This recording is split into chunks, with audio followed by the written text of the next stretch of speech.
Bismillahirrahmanirrahim. Assalamualaikum warahmatullahi wabarakatuh. Kami mahasiswa dari kampus Universitas Negeri Semarang. Video ini kami buat untuk menyelesaikan tugas kelompok kami dari mata kuliah Dasar Kesehatan Lingkungan. Kami dari kelompok 4. Sebelum presentasi ini kita mulai, saya ingin memperkenalkan diri saya dan anggota kelompok saya.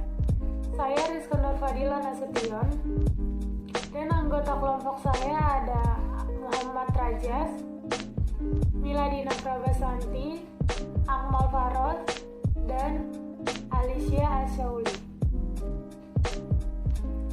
Atmosfer merupakan pelindung planet yang terbentuk dari berbagai macam-macam gas, dan atmosfer terdiri dari banyaknya lapisan yang terbentuk dari beragam gas. Lapisan ini berjarak hingga ribuan kilometer dari permukaan planet. Nah, kemudian gas-gas apa saja sih yang terdapat pada atmosfer? Setiap planet mempunyai atmosfer yang berbeda-beda. Oleh Bumi sendiri memiliki atmosfer dengan ketebalan kurang lebih dari 1000 km dari permukaan bumi. Atmosfer terdiri dari berbagai macam gas, antaranya presentasi terbesar dimenangkan oleh gas nitrogen dengan memiliki presentasi sekitar 78,17%. Kemudian diikuti oleh gas oksigen dengan presentase 20,97%. Kemudian ada gas argon, ada gas karbon dioksida, dan berbagai macam gas lainnya dengan persentase yang lebih kecil. Lapisan ozon adalah molekul dalam bentuk gas yang terjadi secara alami yang ditemukan pada atmosfer bumi. Molekul ini dapat menyerap panjang gelombang tertentu dari radiasi ultraviolet matahari sebelum mencapai permukaan bumi. Sebagian besar ozon di bumi terakumulasi pada lapisan stratosfer, yaitu lapisan atmosfer yang berada pada ketinggian 9-48 km atau dalam milnya 12-30 mil di atas permukaan bumi. Lapisan ozon diartikan sebagai lapisan yang mengandung banyak gas ozon. Ozon ini merupakan suatu gas yang mengandung unsur-unsur kimia. Nah, unsur-unsur kimia yang terdapat dalam lapisan ini terdiri dari 3 macam atom oksigen atau O3, atau dalam nama iobaknya tidak oksigen. Karena memiliki kandungan O3 dalam jumlah banyak inilah, maka lapisan ini diberi nama sebagai lapisan ozon. Atom oksigen tersebut mempunyai warna biru dan juga berbau kuat. Perbedaan antara oksigen yang berada di lapisan ozon dengan oksigen yang kita hidup sehari-hari adalah pada warna dan pada bau. Apabila oksigen yang terdapat pada lapisan ozon ini mempunyai warna biru dan memiliki bau yang menyengat, maka oksigen yang kita hirup sehari-hari tidak mempunyai keduanya dan tidak berwarna dan juga tidak berbau. Di sini saya akan menjelaskan tentang penyebab pencemaran atmosfer. Sebenarnya penyebab utamanya di sini ialah manusia itu sendiri. Adapun faktor-faktor lain penyebab terjadinya pencemaran atmosfer yaitu ada 8. 1. Penambangan, 2.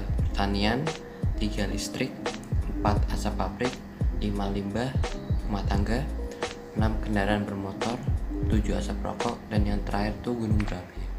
Berikut saya jelaskan sedikit satu persatu penyebab terjadinya pencemaran atmosfer itu. Yang pertama, penambangan. Kenapa bisa penambangan padahal dilakukan dengan mengekstraksi mineral di bawah bumi? Kenapa bisa menyebabkan pencemaran udara? Karena jika dilakukan besar-besaran, maka pencemaran tersebut bisa terjadi pencemaran udara besar-besaran juga. Yang kedua, pertanian. Bisa terjadi melalui pertanian karena jika dilakukan pertanian tidak terkontrol, pembakaran besar-besaran, dan pasti ada kaitannya dengan amonia. Kalau yang belum tahu, amonia itu gas yang paling berbahaya bagi atmosfer. Dan apalagi jika petani menggunakan pupuk kimia, sudah pasti pembakaran lahan menjadi sangat berbahaya. Yang ketiga, listrik. Hal ini bisa terjadi karena menggunakan listrik secara berlebihan. Di Indonesia diproduksi masih menggunakan batu bara. Jika sedang pengerjaan produksi listrik, otomatis limbah atau batu bara akan dilepaskan ke udara seperti pabrik-pabrik yang biasa kita lihat di sepanjang jalan. dan pembakaran listrik terjadi secara tidak sempurna dan menyebabkan gas-gas yang berbahaya berluapan di udara. Yang keempat, asap pabrik. Asap pabrik juga termasuk pencemaran udara yang harus diwaspadai karena asap pabrik yang dikeluarkan dalam jumlah kuantitas yang banyak dan asap yang dibuang dari terowongan asap tidak main-main, karena yang keluar adalah gas terbesar karbon di udara yang mengganggu lingkungan sekitar. Yang kelima, limbah rumah tangga. Salah satu juga penyebab pencemaran atmosfer mulai dari limbah plastik, kertas, dan lain-lain.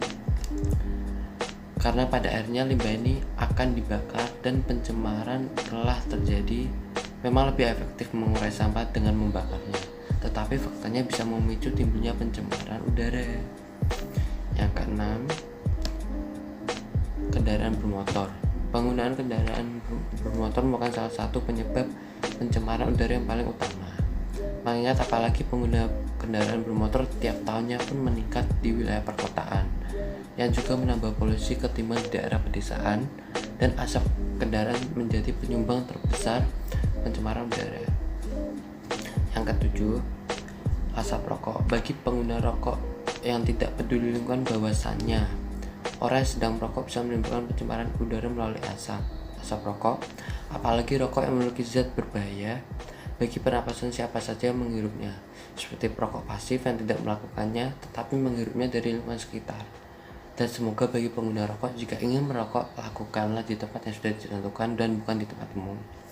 Yang terakhir, yaitu gunung berapi. Penyebab terjadinya pencemaran udara yang alami yang tidak bisa dikendalikan oleh manusia, ketimbang pencemaran udara yang sebelumnya barusan saya sebutkan. Tepatnya jika gunung berapi sedang erupsi atau menyemburkan abu vulkanik dan biasanya mengandung timah, tembaga, seng, krom besi, dan silika. Berikut merupakan dampak yang bisa terjadi akibat penipisan lapisan ozon di atmosfer. Salah satunya pada bidang kesehatan. Penipisan lapisan ozon dapat menyebabkan katarak mata dan juga penurunan vitamin D di kulit yang akan berakibat pada kanker kulit. Selain itu, kehidupan darat, ekosistem, dan juga biota laut terkena dampak dari penipisan lapisan ozon ini. Contohnya, pertumbuhan tumbuhan yang akan terhambat akibat peningkatan UV8 yang dapat mengganggu rantai makanan. Selain itu, alur pertukaran karbon dioksida antara atmosfer dan juga biosfer akan berubah akibat penipisan lapisan ozon ini. Biota laut pun akan rusak akibat peningkatan besar UV8 yang dapat menyebabkan rantai makanan biota laut meningkat. Hal ini tentu saja mengancam keanekaragaman hayati dan juga ekosistem laut. Dan yang terakhir, kerusakan material akibat paparan sinar UV8 yang dapat merusak bahan alami maupun sintetis. Lalu, bagaimana cara mengatasi penipisan lapisan pada ozon? Terdapat beberapa cara di antaranya, yaitu yang pertama, kurangi penggunaan kendaraan pribadi. Sisa pembakaran emisi kendaraan menjadi penyebab menipisnya lapisan pada ozon. Dapat dibayangkan berapa banyak gas emisi yang dapat merusak lapisan ozon jika sebagian populasi di bumi menggunakan kendaraan yang memakai bahan bakar minyak atau BBM. Ada baiknya jika kita menggunakan transportasi umum, pergi bersama dalam satu kendaraan, atau berjalan kaki sebagai alternatifnya. Selanjutnya yang kedua adalah gunakan AC atau air conditioner sesuai dengan kebutuhan.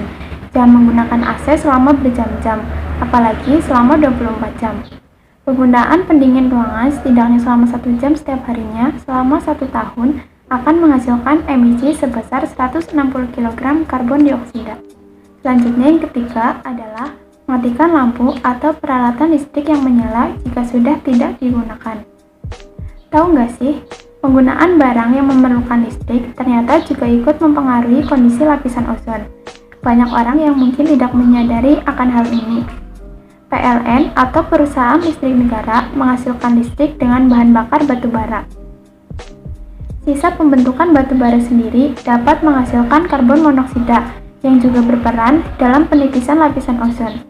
Nah, ada baiknya matikan lampu pada siang hari atau jika ruangan sudah tidak digunakan.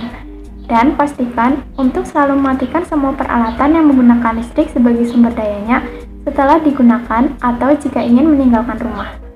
Lalu yang keempat adalah hindari kegiatan atau penggunaan peralatan yang menghasilkan gas berbahaya bagi lapisan ozon. Beberapa gas yang paling berbahaya untuk lapisan ozon adalah CFC, hidrokarbon terhalogenasi, metil bromida, dan dinitrogen oksida. Gas-gas tersebut dihasilkan dari kegiatan sehari-hari ataupun beberapa alat yang sering kita gunakan seperti kulkas, AC, hairspray, pengharum ruangan, dan masih banyak lagi. Yang terakhir atau yang kelima adalah jangan menggunakan produk pembersih yang berbahaya bagi lingkungan. Banyak produk pembersih yang mengandung zat pelarut atau zat korosif, tetapi kita dapat mengganti zat berbahaya ini dengan produk tidak beracun seperti cuka atau bikarbonat. Sekian yang dapat disampaikan dari kelompok kami. Kami mohon maaf bila banyak kekurangan atau banyak salah kata. Semoga sedikit materi yang dapat kami sampaikan dapat tersampaikan dengan baik dan dapat membawa banyak manfaat bagi teman-teman. Terima kasih. Wassalamualaikum warahmatullahi wabarakatuh.